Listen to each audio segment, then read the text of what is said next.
श्रीराम जय राम जय जय राम, श्रीराम जय राम जय जय राम. 26 जून. नियम थोडा करावा पण तो शाश्वताचा असावा. ज्या झाडाची वाढ व्हावी असे आपल्याला वाटते त्या झाडाला आपण पाणी घालतो, त्याची मशागत करतो, त्या झाडाकडे जास्त लक्ष पुरवतो. परंतु जे झाड वाढू नये असे वाटते किंवा ज्या झाडाची विशेष महत्व आपल्याला वाटत नाही त्या झाडाकडे आपण दुर्लक्ष करतो. तसे जेणेकरून परमेश्वराच्या ठिकाणी बुद्धी स्थिर होईल त्याची जोपासना करावी. देहाकडे, विचारांकडे, विषयांकडे दुर्लक्ष करावे म्हणजे आपोआपच त्यांचा विसर पडेल. ज्याप्रमाणे एखाद्या झाडाची जोपासना करताना त्याला गुराढोरांनी खाऊ नये म्हणून त्याच्या भोवती कुंपण घालावे लागते, त्याप्रमाणे परमार्थ हा खरा कुंपणातच ठेवावा. तो जितका गुप्त राहील तितका चांगला. त्याचे प्रदर्शन झाले तर त्याला दृष्ट लागते. म्हणून परमार्थ हा कोणाच्या न कळत परंतु अत्यंत आवडीने करावा. झाड लावल्यावर ती किती वाढले आहे हे कोणी रोज उकरून पाहत नाही. त्याप्रमाणे अनुभवाच्या प्रचितीच्या मागे लागू नका, त्यामुळे प्रगती खुंटते.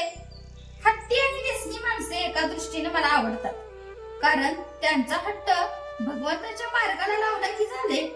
परमार्थात नियम थोडाच करावा पण तो शाश्वताचा असावा, म्हणजे जेणेकरून भगवंताचे प्रेम लागेल याबद्दलचा असावा आणि तो प्राणाबरोबर सांभाळावा.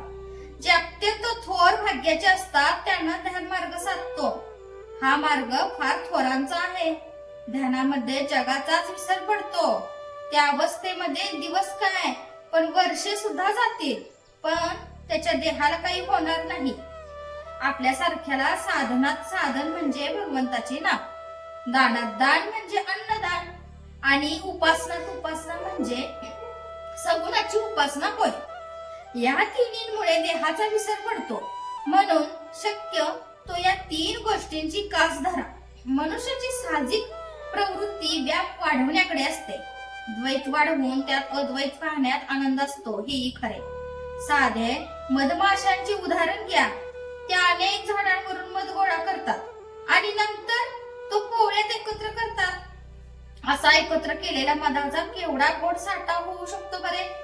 अशा रीतीने सर्व द्वैत्वामध्ये एक अद्वैत्व म्हणजे एक राम पाहायला शिकावे.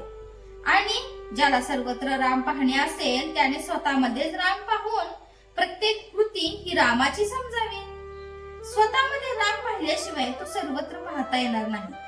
तेव्हा स्वतःचा म्हणजेच देहाचा विसर पडल्याशिवाय सुख लाभणार नाही आणि हा देहाचा विसर राममय सृष्टी झाल्यानेच होईल. म्हणून अखंड भगवंताच्या अनुसंधानात राहा. जय जय रघुवीर समर्थ. आजचे बोधवाक्य. परमार्थाला अगदी स्वतःपासून सुरुवात करायची असते.